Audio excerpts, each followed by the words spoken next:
Génesis capítulo 2, versículos del 8, Génesis 2 del 8 al 17. Génesis 2 del 8 al 17.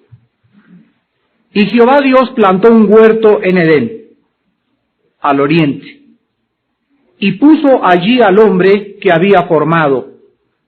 Y Jehová Dios hizo nacer de la tierra todo árbol delicioso a la vista y bueno para comer.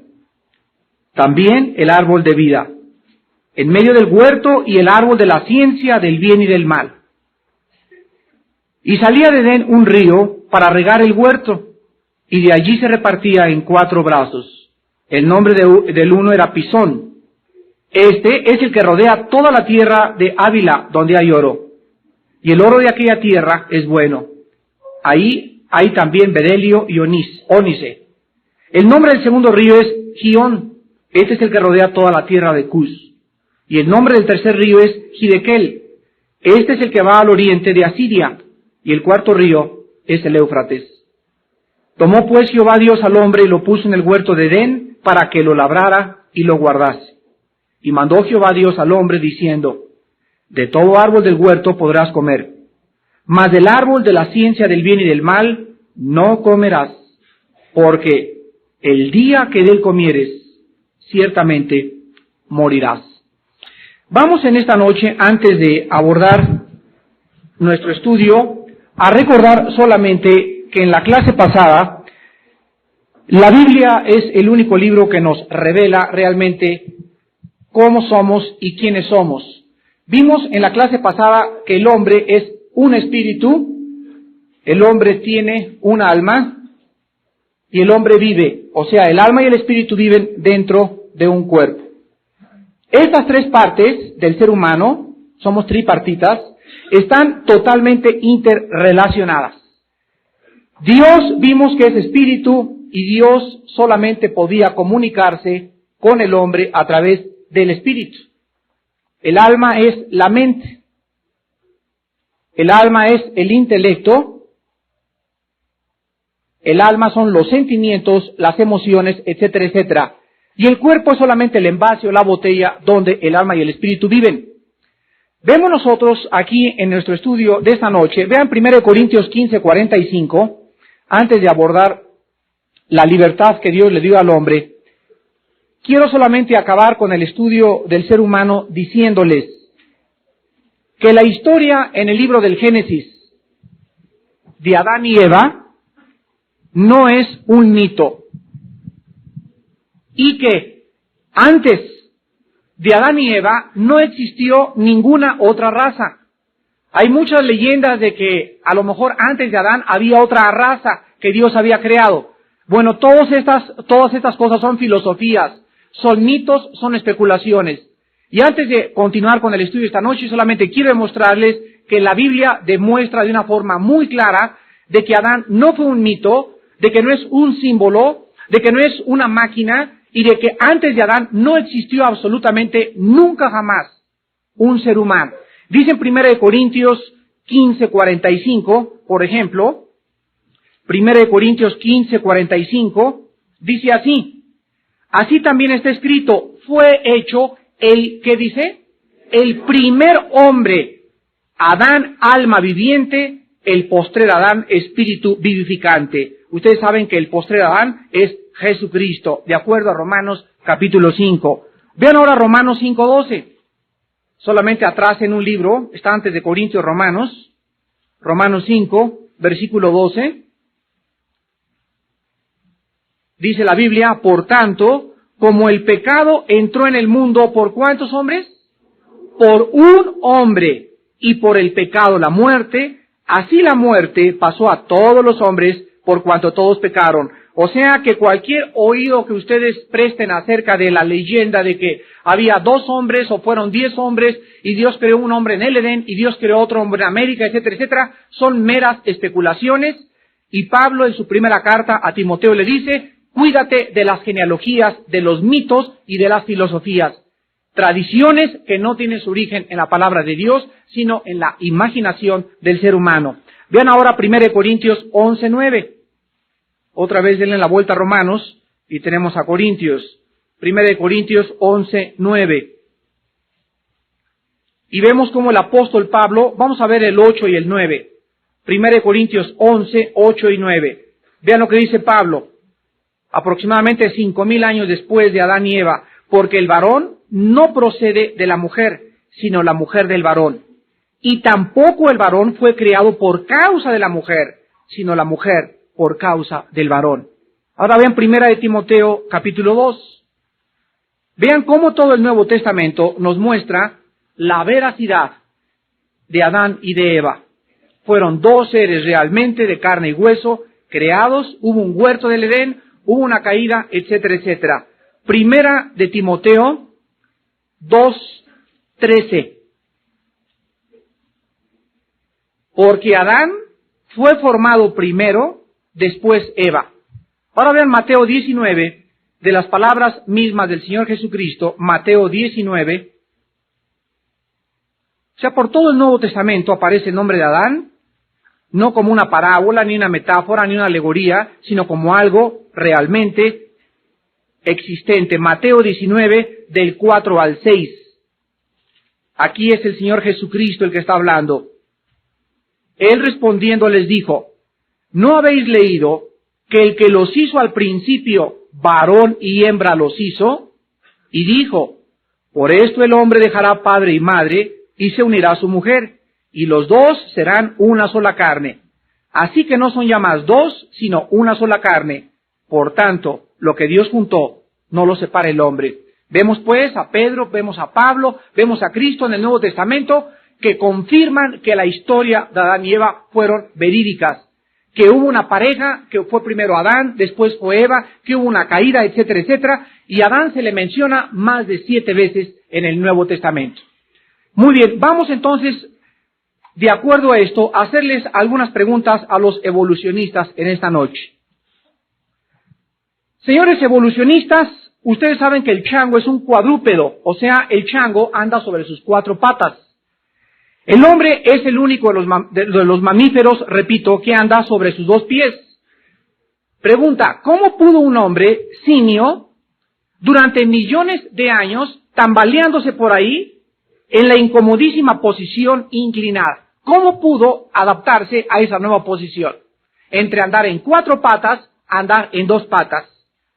Número 2, en el pie humano, los 5 dedos que tenemos nosotros en el pie, todos están unidos por un solo músculo. Por lo que el dedo gordo del pie humano no puede hacer nada con fuerza. Trata con el dedo gordo del pie, agarrarte una rama y te vas a dar un trancazo, pero tremendo. Ahora escuchen esto. En el chango, principalmente el chango agarra las ramas con su dedo gordo del pie, utilizándolo como el pulgar y accionándolo como un músculo separado de los otros 4 dedos. Pregunta, ¿cómo hubiera podido llegar a pasarse de un pie con 4 dedos y un pulgar con un músculo totalmente separado a un pulgar con 5 dedos y un solo músculo? O sea que mientras hubo, si es que hubo, ¿verdad?, la transición, como dicen los evolucionistas, del chango de 4 dedos con un solo dedo, con un músculo separado de los otros 4 dedos, utilizado y diseñado por Dios para agarrarse con este dedo a las ramas, mientras hubo la transición o la mutación de ellos, ¿cuántos trancazos se dieron millones de changos? ¿Cómo hubiera podido llegarse a pasarse de un pie con 4 dedos y un pulgar a un pie con 5 dedos en línea? Un hombre simio, con el poder de asirse debilitado, se hubiera caído de las ramas y se habría quebrado el cuello. Eso es lo que hubiera pasado. Esto demuestra solamente algo, que el hombre es una especie absolutamente diferente a la de los changos. Si tu abuelito se parece a un chango, ¿verdad? Ese es el problema de tu abuelito. Vamos al Génesis entonces, y en el capítulo 2, vimos en el versículo 8, que aun cuando Dios le había dado al hombre todo absolutamente el planeta Tierra como un dominio, sin embargo, Dios le asigna al hombre un pedacito o un nidito de amor. Dios le asigna al hombre un nidito de amor y un lugar específico en el mundo entero. Esto nos demuestra lo siguiente. Vamos a ver más adelante que Adán no le dio a Dios una hamaca y le dijo, cocos, ¿verdad? Sol, ponte tus lentes, Adán, tranquilo. Y la dolce vita es no hacer nada. Antes de que hubiera pecado, vemos que la dolce vita, ¿verdad? La vida fácil no es realmente el ocio. Nunca ha sido el propósito de Dios que ninguna criatura deje de trabajar. Cristo dijo, hasta ahora yo y mi Padre trabajamos. Acordémonos que hubo un día del reposo, el séptimo día, pero hubo una caída. Y en cuanto vino la caída, Dios dejó de reposar. Dios se puso a trabajar. Y cuando Cristo vino al mundo, dijo, mi Padre hasta ahora trabaja. O sea, ¿en qué estaban trabajando? Comenzaron a trabajar en el plan de la redención. Entonces dice la Biblia que este lugar, este cachito de cielo que les puso en la tierra, este rinconcito maravilloso, dice la Biblia, versículo 8, que era con el nombre de Edén. Y nos dice la posición geográfica exacta, al oriente. Estamos hablando de la Palestina. Quiero decirles a ustedes que la palabra Edén en el hebreo significa dos cosas.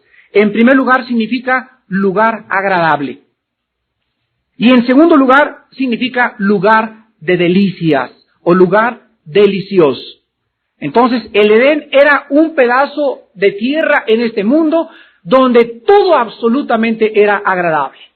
Adán y Eva andaban desnudos los dos por todo el huerto del Edén, había comunicación con Dios, había una potencialidad intelectual de Adán desarrollada en su 100%. Imagínense la capacidad de Adán que tenía en ese tiempo, donde podría todo admirar la obra de Dios, podía conocer a cada animal, le puso un nombre, era algo extraordinario, era un lugar maravilloso donde ellos dos vivían. Pero Dios en el Edén pone tres clases de árboles. Y pone en primer lugar un árbol, otro árbol y otro árbol. Muy bien, en estos tres árboles encontramos nosotros la dependencia tripartita del hombre con el medio ambiente que le rodea. En primer lugar, le dice Dios a Adán, mira Adán, todos los árboles que están aquí y allá son para tu alimento físico.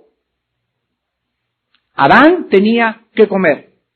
Adán tenía que comer peras, manzanas, mangos, mandarinas, naranjas, y estamos hablando de un hombre que no ha pecado. También Dios le puso otro árbol que se llamó el árbol de la vida. Este árbol de la vida era el alimento de Adán a su espíritu. Y aquí hay un principio extraordinario en la Biblia. El árbol de la vida lo volvemos a encontrar. Lo encontramos en Génesis y lo encontramos en Apocalipsis capítulo 22. Al principio y al final de la Biblia. Y escuchen esto. Antes de pecar había árbol de la vida. En Apocalipsis 22 también ya no hay pecado porque estamos en la Nueva Jerusalén. Y se planta otra vez ese árbol de la vida en medio de la ciudad de la Nueva Jerusalén. ¿Qué significa el árbol de la vida? Porque ha estado plantado en esta tierra solamente cuando no ha habido pecado. Bueno, el árbol de la vida significa lo siguiente.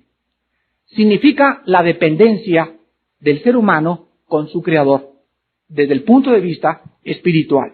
O sea que cuando Dios creó a Adán, no lo creó independiente y le soltó y le dijo, córrele y eres un Dios. Desde que Dios puso a Adán en el huerto del Edén, Adán tenía que depender físicamente, intelectualmente y espiritualmente de su Creador, porque Adán no fue creado Dios, Adán fue creado una criatura dependiente de aquel que es independiente. Entonces, este principio del árbol de la vida nos muestra que aun cuando no había pecado, el hombre tenía que depender de Dios, cuanto más ahorita nosotros debemos depender de Dios también. Jesucristo dijo, mis palabras son el árbol de la vida. Mis palabras son espíritu y son vida. Y cuando el cristiano viene a este libro, y el cristiano medita en este libro, y el cristiano reflexiona en este libro, y el cristiano lo estudia, y la lee, y la memoriza, el cristiano está participando ¿de qué cosa? De la vida de Jesús. Porque el espíritu de la profecía es Jesucristo. Entonces, cuando ustedes en la mañana, como les dije hoy al principio, no leen la Biblia ni la meditan, ustedes no están comiendo del árbol de la vida. Se están independizando de Dios poco a poquito. ¿Se dan cuenta? Y cuando menos lo esperas, ya tienes una semana que no vienes a este libro, ni lo comes, ni lo meditas, ni lo estudias, y entonces comienzas solamente, pues vas a la universidad y te vas a graduar de doctor. O sea, estás alimentando tu intelecto, y todos los días comes verduras y comes frutas, estás alimentando tu cuerpo. Pero espiritualmente estás anémico. Porque Dios quiere que nosotros, durante toda nuestra existencia, sin pecado y con pecado, dependamos espiritualmente de Él. Vean ustedes, por ejemplo, también aquí más adelante en Apocalipsis, vean el pasaje de Apocalipsis 22, donde menciona el árbol de la vida. Y vamos a ver en relación a qué se menciona. Apocalipsis capítulo 22, versículos del 1 al 2. Después me mostró un río limpio de agua de vida, resplandeciente como cristal, que salía del trono de Dios y del Cordero. En medio de la calle de la ciudad, y a uno y otro lado del río, estaba, ¿qué cosa? El árbol de la vida, que produce 12 frutos, dando cada mes su fruto, y las hojas del árbol eran para la sanidad de las naciones. La palabra sanidad aquí, la palabra salud. Para la salud, ¿qué cosa? No física, porque no va a haber muerte, para la salud espiritual. Entonces aquí encontramos que en estos tres árboles, Dios interrelaciona al hombre con lo que realmente Dios quería que el hombre supiera, que era un hombre dependiente. Pero había un árbol, y quiero que vean ustedes que el pecado de Adán, abran bien los oídos, el pecado de Adán fue a través del intelecto. El árbol del conocimiento del bien y del mal. El conocimiento apela a la mente. En otras palabras, Adán, no trates de penetrar o de independizarte espiritualmente de mí y querer con tu mente penetrar a conocer el mal. Otra vez.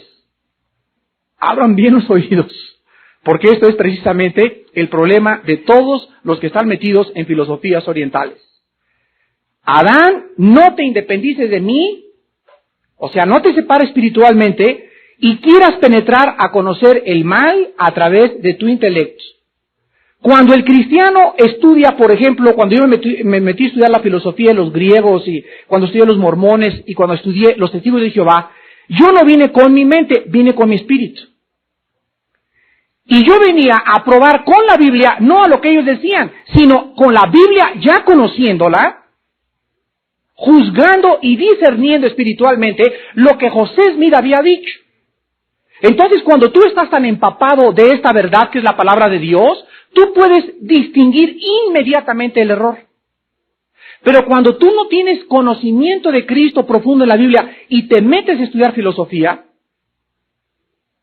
y sectas sin la guía de un maestro cristiano, te quedas ahí muchas veces y no sales. Vean ustedes en 1 Timoteo. O sea que el cristiano viene y examina todo espiritualmente, no viene con su intelecto. 1 Timoteo capítulo 1.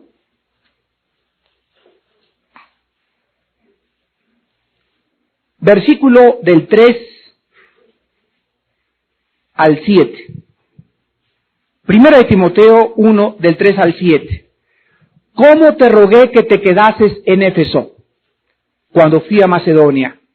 Para que mandases a algunos que no enseñen diferente doctrina. Escuchen. Ni presten atención a la revista Duda, muy interesante, gurús, fábulas y genealogías interminables que acarrean disputas más bien que edificación de Dios, que es por fe, así te encargo ahora. Pues el propósito de este mandamiento es el amor nacido de corazón limpio, de buena conciencia y de fe no fingida. Escuchen, de las cuales cosas, desviándose algunos, se apartaron a vana palabrería, queriendo ser doctores de la ley, sin entender ni lo que hablan ni lo que afirman. En esta clase que tuvimos de Romanos este miércoles, yo les estaba enseñando a mis discípulos la nueva secta en México que se llama la ciencia cósmica. Y les traje el libro que me mandaron, un hermano me hizo favor de traérmelo, porque está escrita por el capitán Ragtar de la Sexta Galaxia. Y dice que esta revelación la recibió de mundos extraterrestres y que él es el hombre que viene a esta galaxia a mostrarnos la forma de entrar a esa galaxia. Bueno, no sé de cuál fumó, de cuál comió, etcétera, etcétera, pero es increíble, ¿no? Cuando venimos y ya somos cristianos, nos reímos, como ahorita muchos acaban de reír. Pero escuchen, antes de ser cristianos, todos nosotros estamos metidos en uno o en otro rollo. ¿No es verdad? El más pequeño era acróbata. Entonces yo me metí a la dianética. Oigan, cuando leí el libro de Ron Hubbard de la dianética, de que el universo fue creado por Semú, un demonio que vivió hace 1,000 millones de años, y que a través de la auditación, que es una copia absolutamente del psicoanálisis freudiano, y de toda la técnica y la terapia que usa la dianética para poder darle la felicidad y la ciencia a las personas, ahora yo me río, pero en ese tiempo yo estaba enceguecido. Yo traía unas vendas igual que tú y que yo, y que muchos de nuestros amigos que están metidos en sectas, y es increíble, ahorita nos decimos, es increíble que lo crean ellos, es increíble, pero nosotros lo creíamos. ¿Y saben por qué? Porque veníamos con el intelecto, y dice la Biblia que este intelecto, cuando el hombre se separó de Dios en la caída, cuando lleguemos a Génesis 3 lo estudiemos, este intelecto se oscureció. Efesios 4, 22 al 25, y Romanos 1 del 18 al 25. Se oscureció. Entonces el hombre, separado de Dios en pecado, está en su intelecto oscurecido y al mismo tiempo envanecido en sus razonamientos.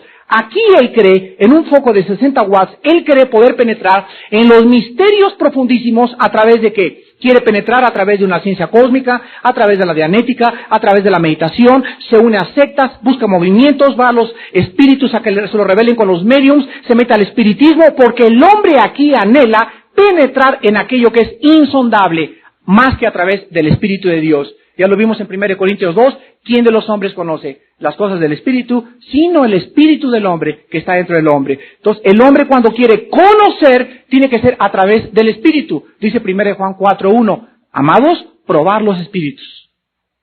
¿Y cómo los probamos? Pues los probamos ahora a través del Espíritu y no a través de la mente. Entonces, esto es vital para nuestra comprensión y nuestro entendimiento, porque en este árbol del conocimiento del bien y del mal, Adán, ¿no tiene por ahí una toallita mojada o húmeda que me puedan facilitar? Se lo voy a agradecer si me la traen, por favor, un Kleenex mojado. Adán entonces no podía penetrar acá. Dios no quería, en otras palabras, que Adán usara el intelecto separado del espíritu, porque al penetrar en el mundo del mal, que existía ya por la existencia del príncipe Luzbel o del querubín protector que la Biblia llama Satanás, Adán se separaría espiritualmente. Tiene que estar húmedo, ¿eh? Gracias. Muy bien. Ahora quiero que ustedes, por favor, comprendan lo siguiente. Dios, de acuerdo a la Biblia, no creó al hombre un robot. Vuelvo a repetir, Dios no hizo un robot con el ser humano. Dios lo creó con una capacidad. Y la capacidad más grande que nosotros tenemos, como seres humanos, este fue el error más grande que pudo tener Carlos Marx, la capacidad de poder ejercer libremente nuestra voluntad. La capacidad de libre albedrío. Escuchen ustedes, para que haya voluntad o para que haya libertad, no puede haber un solo camino, ¿o sí? Bueno, si hay un solo camino, no es libertad, porque la libertad necesita opción para poder escoger. Entonces, en la libertad existe un camino y existe el otro camino. Y en el centro, en la encrucijada, se encuentra el ser humano responsable como un agente moral delante de su Creador. Y el ser humano va libremente a determinar escuchen esto, su existencia eterna. La decisión que tú tomes en esta noche va a determinar y a marcar tu futuro eterno? ¿Cristo o la mentira? ¿La bendición o la maldición? Vean Deuteronomio capítulo 11. Deuteronomio en el Antiguo Testamento, capítulo 11. Versículos 26 y 27. Deuteronomio 11, 26 y 27. He aquí yo pongo hoy delante de vosotros dos cosas: la bendición y la maldición.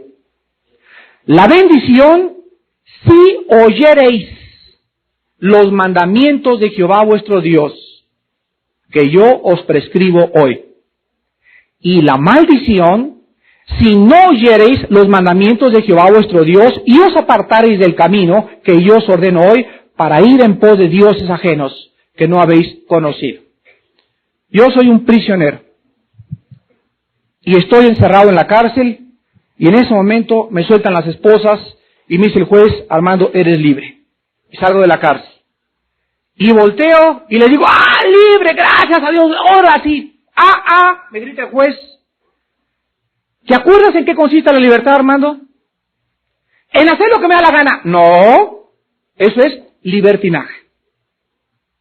La libertad consiste, Armando, en que cuando tú salgas te portes bien. ¿Por qué? Si te portes mal, regresas otra vez al reclusorio del Oriente. Entonces, la libertad no consiste en hacer lo que nos da la gana, sino en hacer lo que debemos hacer. Lo que sabemos que es correcto moralmente. Hace una semana en la Universidad del Valle de México, en la Facultad de Administración de Empresas, me manda una pregunta una muchacha y me dice: señor Alducin, ¿por qué usted en toda su conferencia tenía que meter forzosamente la moral?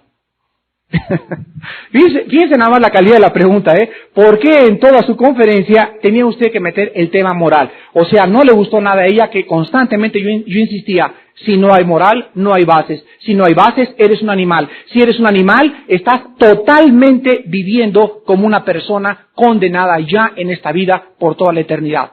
La moral es nuestra base sobre la cual construimos nuestra vida, nuestro hogar, nuestro trabajo, todo. Cuando no hay moral, no hay Dios. Si no hay Dios, eres un libertino. Si eres un libertino, eres un anarquista. Si eres un anarquista, llegarás a la degeneración moral. Entonces no podremos separar, como dice el Salmo 11.3, si los fundamentos fueran quitados. ¿Cuáles son los fundamentos? ¿Sobre qué está construida mi vida? Sobre una base moral. Fíjense, si yo no tengo una base moral, yo le soy infiel a mi esposa. ¿Ya? Si no tienes una base moral, te las truenas. Si no tienes una base moral, copias en los exámenes. Si no tienes una base moral, no te importa cometer fraude, o robar, o evadir impuestos, porque toda la base y la existencia del ser humano tiene que tener una base, y al hombre no le gusta tener esa plataforma que sea moral, y no le gusta pararse. Al hombre huye en cuanto oye la palabra moral o ética moral, huye porque el hombre quiere vivir y ejercer libremente la mentira. ¿Y saben por qué? Porque es más fácil vivir lejos de la moral que vivir arriba de la moral. Por eso el camino que conduce a la perdición es ancha y espaciosa la puerta, y la mayoría van por ella. Entonces es importante que nosotros sepamos lo siguiente: Adán era un ser creado y la santidad de Adán era condicionada, la libertad de Adán era condicionada. Adán estaba y había sido creado en un estado de prueba. ¿Saben qué? Gracias a Dios de que Dios sabía que Adán iba a caer. Porque ya cuando Adán cayó, ya había algo preparado, había un plan preparado para mostrar la gracia de Dios en la caída del hombre y demostrarle al hombre las abundantes riquezas de su gracia para con nosotros en Cristo Jesús. Entonces, Adán era un agente moral libre y él podía escoger no amar a Dios. Si Dios hubiera creado robots, nos hubiera dado cuerdas, nos hubiera dicho: ámame, ámame, ámame, ámame, ámame, ámame, ámame, ámame, ámame, ámame, ámame, como robots. Pero el hombre se encuentra de repente que es un ser moral, que él tiene libertad de acción, pues aquí tiene un camino, aquí tiene el otro, estaba representado en el árbol del conocimiento del mal, y el hombre podía rechazar, podía aceptar, podía ejercer libremente lo que él quería. Gracias a Dios, repito, que Dios sabía todo lo que iba a pasar, nada lo tomó por sorpresa, y Dios preparó al Cordero desde antes de la fundación del mundo para mostrar las abundantes riquezas para con nosotros en su gracia. Ahora hay una cosa importante. Tú puedes preguntar, bueno, ¿Dios es todopoderoso? Sí. Muy bien. Si es todopoderoso, ¿por qué no impidió que cayera el hombre? Te voy a contestar. Dios es todopoderoso, pero el poder de Dios no consiste en hacer lo que a Él le da la gana, sino lo que su santa sabiduría le dicta. Y saben ustedes que la caída del hombre ha traído más gloria a Dios, es lo que enseña Romanos, por la abundancia del pecado sobreabundó la gracia. El hombre cae y entonces todos los ángeles y querubines, desgracia, y qué barbaridad, ahora sí, sufrimientos y lágrimas, y cada ser humano tiene 60, 70 años de vida temporal en este planeta para determinar y escoger lo mismo que Adán escogió. Pero a través de toda esta existencia ha habido guerras, ha habido tristeza, en un muladar. Pero si el hombre no hubiera caído en eso, Dios no podía enseñar la lección más grande en todo el universo, que es que si el hombre no hubiera conocido el mal, escúchenme muy bien, el hombre tampoco hubiera conocido la gracia de Dios. El que tenga oídos para oír, que oiga. Vamos al versículo 10 a 14, y encontramos ahora la geografía del Edén. Salía del Edén un río para regar el huerto, y de allí se repartía en 4 brazos. El nombre del uno era Pisón. Este es el que rodea toda la tierra de Ávila donde hay oro, y el oro de aquella tierra es bueno. Allí también Bedelio y Ónice. El nombre del segundo río es Gihón. Este es el que rodea toda la tierra de Cus. Y el nombre del tercer río es Hidekel. Este es el que va al oriente de Asiria. Y el cuarto río es el Éufrates. Vemos aquí la información geográfica, no solamente de la localización del huerto, sino también del sistema que proveía al Edén del agua. El jardín necesitaba, ustedes saben, una grande provisión de agua. El jardín estaba lleno de plantas exuberantes. El jardín estaba lleno de árboles frutales. El jardín estaba lleno de orquídeas y de margaritas y de flores, etcétera, etcétera. Pero el jardín también necesitaba agua, porque todo jardín necesita agua para poder subsistir. Y vemos que dice la Biblia que en el versículo 10 que salía de Edén, o sea, de dentro del Edén salía un río para regar el huerto, y de allí se repartía en 4 brazos. Quiero que vean muy bien esto. Este es el huerto del Edén. Entonces dice la que salía del Edén. Aquí está el Edén. Y estaba dividido en 2, en el Edén y en el huerto. ¿Por qué? Porque dice que del Edén salían un río para regar el huerto, salía otro río y salía otro río. Entonces, dentro del jardín del Edén encontramos 2 divisiones, el Edén y el huerto. Le llamamos el huerto el Edén, así como le llamamos al Hades el Sheol y el paraíso. Era el mismo lugar, pero dividido. Pero del Edén salía los 4 ríos. Y vamos a encontrar que el primer nombre del río se llamaba Pisón. El segundo, Gihón. El tercero, Hidekel. Ustedes saben que el Hidekel es un nombre que en todos los monumentos asirios se le da también al Tigris. Este río se vuelve a mencionar en Daniel capítulo 10, donde se localiza en nuestros tiempos modernos como el río Tigris. Y el Éufrates, que existe actualmente en el Asia Occidental, y ustedes saben, todos los que conocen acerca de geografía, que el río Tigris tiene 2 fuentes. Una está cerca del monte Ararat, y la otra en Erzurum. El recorrido de todo el río Tigris va por todo hasta el Golfo Pérsico, que es donde desemboca, con el nombre de Shat el Arab. Así acaba el nombre Tigris. Entonces hay muchos ríos que al principio es donde comienza el río, comienza y tiene un nombre, después tiene el río Tigris, y al acabar su desembocadura en el Golfo Pérsico se llama Shat el Arab. Así se llama el río Tigris. El río Tigris atraviesa Armenia, Siria e Irak del tiempo moderno. El largo del río Tigris es 2.700 kilómetros. Y este río marcaba, vean Éxodo capítulo 23, era exactamente la línea de demarcación de la tierra prometida a los judíos. Éxodo 23, versículo 31. Le dice Dios, y fijaré tus límites desde el Mar Rojo, los que tengan ahorita un mapa en la Palestina y imaginariamente lo puedan localizar, desde el Mar Rojo hasta el Mar de los Filisteos, que está a la izquierda de la Palestina, y desde el desierto, ¿hasta dónde?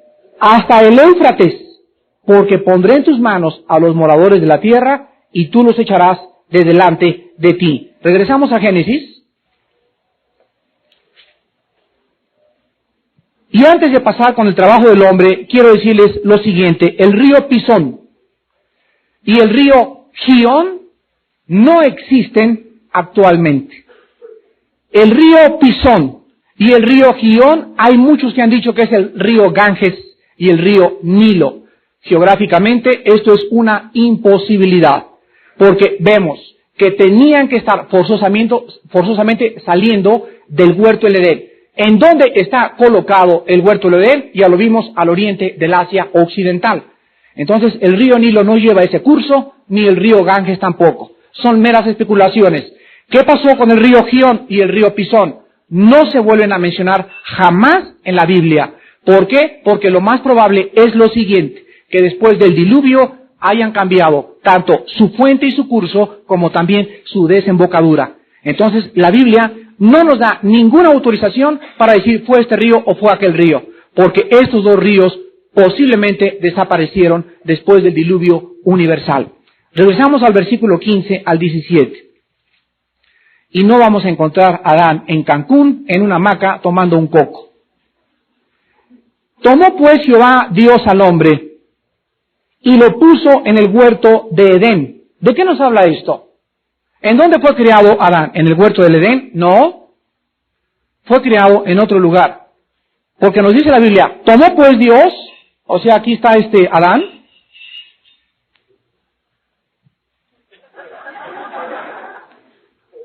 ¿Cómo necesitamos bases y estas cosas, verdad? Entonces Dios hace lo siguiente: agarra a Adán y dice en el original, en la gramática hebrea, lo pone, o sea, lo transporta en el huerto del Edén. O sea, la creación de Adán fue en un lugar y su colocación en el huerto fue una cosa absolutamente subsecuente a su creación. Pero Dios no creó en ese lugar a Adán, sino que lo creó en un lugar y dice, después de crearlo, lo tomó, o sea, originalmente, y lo puso en el huerto del Edén. Ahora ven ustedes a continuación lo que dice: para que descansara en una hamaca, para que todo el día contemplara las estrellas, para que se echara loción y se asoleara, para que lo labrara y para que lo guardase. Hermanos, en Jesucristo aquí encontramos algo asombroso. La palabra labrar, en el original hebreo, es la palabra abad. Abad. Así como hay monjes, ¿verdad?, que se llaman, él es el abad. La palabra abad significa literalmente sembrar, servir y trabajar. Y la otra palabra que es más interesante es la palabra shamar, que se usó y se tradujo guardar. La palabra shamar, o sea, que guardes el huerto, significa cercar alrededor, hacer guardia, cuidar, proteger y vigilar. Entonces, el hombre se encuentra ante el Edén y tiene dos funciones. En primer lugar, va a trabajar la tierra. No había espinas en la tierra, ni tampoco sudaba Adán para poder trabajar. Y en segundo lugar, lo tenía que guardar.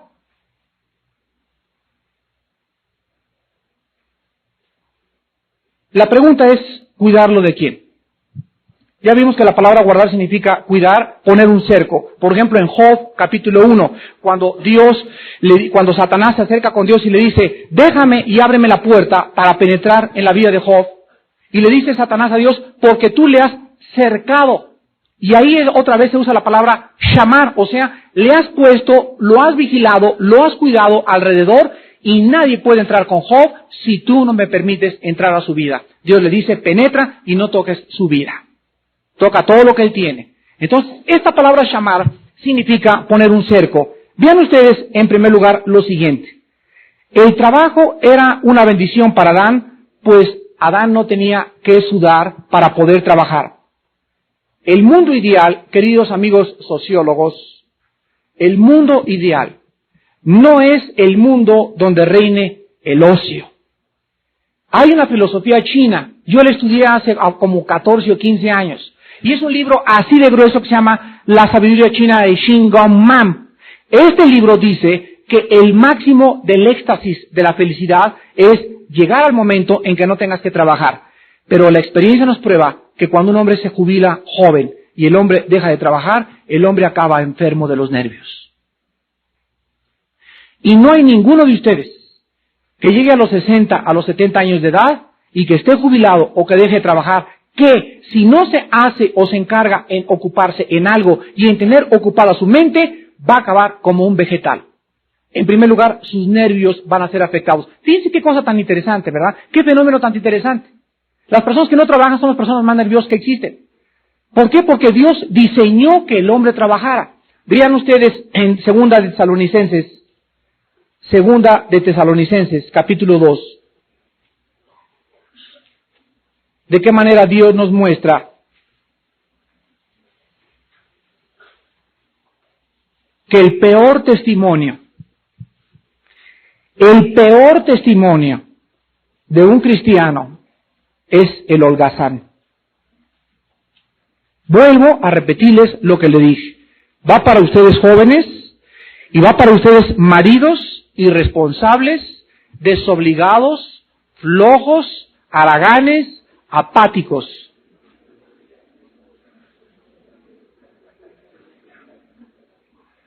Y ahora hay más. Segunda de Tesalonicenses 3:10. Porque también cuando estábamos con vosotros, os ordenábamos esto: si alguno no quiere trabajar, tampoco coma. Entonces, padres de familia, si ustedes en su casa tienen a hijos, y el chaupirruris no quiere ni estudiar, y ni tampoco trabajar, si tú no lo pones con la maleta en la puerta de tu casa, Dios te va a juzgar a ti y me va a juzgar a mí. Si nosotros en la iglesia sabemos que hay alguien sin trabajar, quiero que me dé una alacena, hermanito. Y sabemos que tiene 2 o 3 meses y ni siquiera ha ido a solicitar trabajo, no le damos ni un plátano. Cuando ustedes, le dice Pablo a Timoteo, jóvenes, si ustedes no trabajan, son peor que los incrédulos y han negado la fe. Fíjense qué importancia tiene el trabajo en la Biblia, al grado que dice la Biblia, no hombre que fumar ni tomar, el peor testimonio es el que se sepa que hay un muchacho que es flojo. Entonces dice la Biblia, muy bien, pues no le des de comer a tus hijos. Porque si tu hijo se va a sentar a la mesa, está comiendo el sudor y el fruto de tu frente. Entonces, muy bien, si estudias, no hay problema. Mijito, te pago todo lo que quieras. Pero si no quieres estudiar, ni tampoco trabajar, pero vas para afuera, pero vas que vas. Ahora es increíble, ¿verdad? Es lo que le digo a los jóvenes y aconsejamos en la iglesia a los futuros matrimonios. Hermanito, me quiero casar.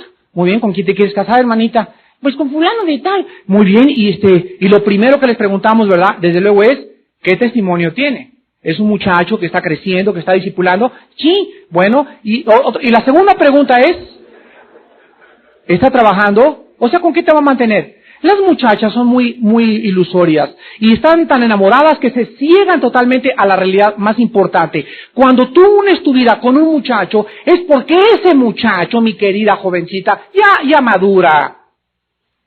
Es porque ese muchacho tiene para mantenerte. Pues va a conseguir trabajo, pues deja que lo consiga y que ahorre y que guarde del banco y que tenga esto y el otro, y entonces es que nos queremos casar por fe.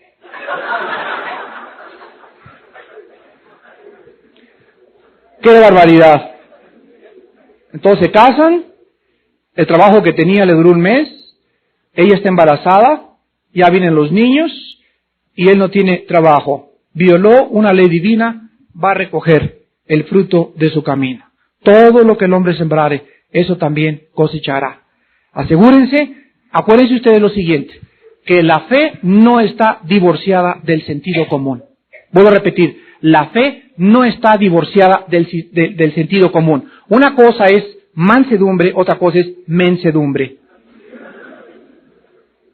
Entonces, tú eres una muchacha cristiana y tú tienes la obligación delante de Dios de tener la seguridad de que tu esposo no es un haragán. Ahora, no te cases con un muchacho que tenga apenas 1 año trabajando o 6 meses trabajando. Ojalá que puedas saber que tiene ya 2, 3 años trabajando con su papá, o que está haciendo esto, o que está haciendo aquello, o que se acaba de recibir. Pues dale un chance a que se reciba, a que comience a rascarse un poquito, a colocar un departamento, a juntar un poco de dinerito, y entonces te casas. Si no, van a sufrir mucho.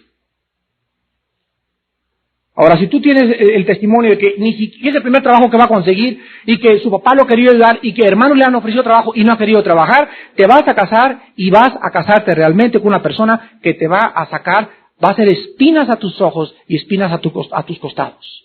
Entonces la Biblia es clarísima respecto al trabajo. Ahora regresamos a Génesis, y en último lugar encontramos que Dios le dice al hombre, más bien le advierte al hombre, la primera advertencia divina, versículo 16. Muy bien, Adán, de todo árbol podrás comer. Pero, versículo 17, del árbol de la ciencia, la palabra ciencia aquí es conocimiento. Del árbol del conocimiento de la ciencia del bien y del mal, no comerás, porque el día que de él comas, ciertamente morirás. Aquí encontramos nosotros, compárenlo con Romanos capítulo 5, Romanos 5, 19. Muchos han dicho el pecado de Adán fue el orgullo, el pecado de Adán fue el sexo, el pecado de Adán fue esto, el pecado de Adán fue aquello.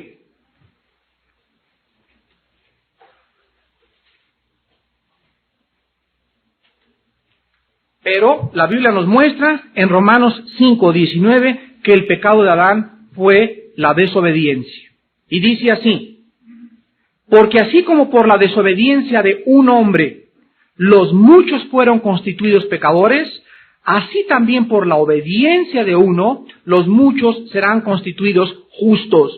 Aquí encontramos que Adán tenía que pasar una prueba. Esta prueba se llama la prueba de la obediencia. Antes me habló una muchacha y me dice, Armando, fíjate que estoy mal, me fui a buscar un trabajo y estoy mal, me dio este ataque, me dio aquello, tuve malos pensamientos, renegué de Dios, bla, bla, bla, bla, bla, bla, bla, bla, bla, bla, bla. Después de 20 minutos de oírla, le pregunté, ¿cómo está tu vida devocional con Dios? Me dice, pero de veras, me dijo, ¿de veras tengo que estudiar la Biblia? ¿Cuántos años tienes en Cristo, hermana? Pues tengo 2 años, me dijo.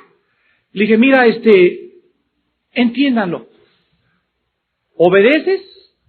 Hemos sido llamados a obedecer el Evangelio. ¿O estás viviendo en pecado? Ahora, ¿en qué debemos obedecer? En lo más elemental, diario tener un devocional con Dios. Por favor, obedezcan a Dios. Separados de mí, nada podrán hacer. Entonces disciplina tu vida, que me da flojera levantarme, pues disciplina tu vida en la mañana, y tú tienes que luchar contra la pereza, contra la apatía, contra el despertador, contra todo, pero tienes que vencer y desarrollar el hábito de tener un tiempo con Dios diario. Y hasta que ustedes no tengan este tiempo con Dios diario, ustedes están viviendo en desobediencia. ¿Por qué? Porque dice Josué 1, 8 y 9, día y noche meditarás en este libro de la ley, para que hagas prosperar tu camino. Y lo dice bien claro, ya más claro no se puede, por favor. Entonces harás prosperar tu camino y todo te saldrá bien. Entonces, no antes. Pero los cristianos viven en desobediencia. Y creen, ¿de veras es en serio? ¡Es en serio! tan en serio que Él tuvo que pagar por ti y por mí en esa cruz. Y tan en serio que no había otro camino más que la muerte de Cristo y su palabra santa para que pudiéramos tener vida y vida en abundancia. Cualquiera de ustedes que quiera volver a repetir el pecado de Adán, está separado de Dios. La palabra muerte significa separación.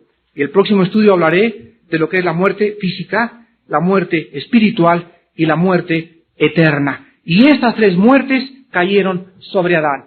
No fue la muerte física porque él vivió 930 años. Pero en ese momento vamos a ver cómo su alma y su cuerpo se separaron de su espíritu. Y Adán, desde ese momento, comenzó a depender de sus 5 sentidos. Lo que veía, lo que oía, lo que tocaba, lo que gustaba, lo que podía oler. Por eso hay ateos que dicen, no creo lo que no veo. Pero la Biblia nos muestra, en la Biblia nos muestra un mundo que hay donde hay sentidos, oídos espirituales, hay ojos espirituales, hay un corazón espiritual donde podemos hacer contacto con ese mundo a través de nuestro espíritu. Y solo el cristiano nacido de nuevo puede volver a recobrar ese estado de muerte espiritual. Oremos. Señor, te damos gracias en esta noche por tu palabra otra vez y por volvernos a recordar que el pecado de la primera criatura que tú hiciste, que tú creaste, fue un pecado de desobediencia. ¿Qué nos enseña esto? Nos enseña lo siguiente. Todas las criaturas que tú has creado no han sido creadas robots. Pudiste haber creado un mundo de Disneylandia de seres que no ejercieran ni libertad, ni responsabilidad, ni tuvieran delante de ellos un libre albedrío. Sí lo pudiste hacer, pero no lo hiciste.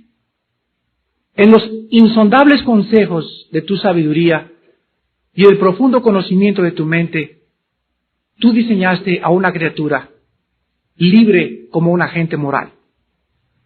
Y esta criatura tenía que obedecer o desobedecer voluntariamente. Gracias, Padre, porque tú sabías que él iba a desobedecer y al mismo tiempo que el hombre cosechó bajo su propia responsabilidad, tú ya tenías preparada la camilla donde íbamos a caer. Gracias, Padre, por haber tenido preparada también la medicina, porque así como abundó el pecado, tu gracia ha sobreabundado. Y ha sido más grande el beneficio por la caída del hombre que si el hombre no hubiera caído. Oh profundidad de tus riquezas, de tus juicios y de tus caminos, porque mis caminos no son vuestros caminos, dice el Señor.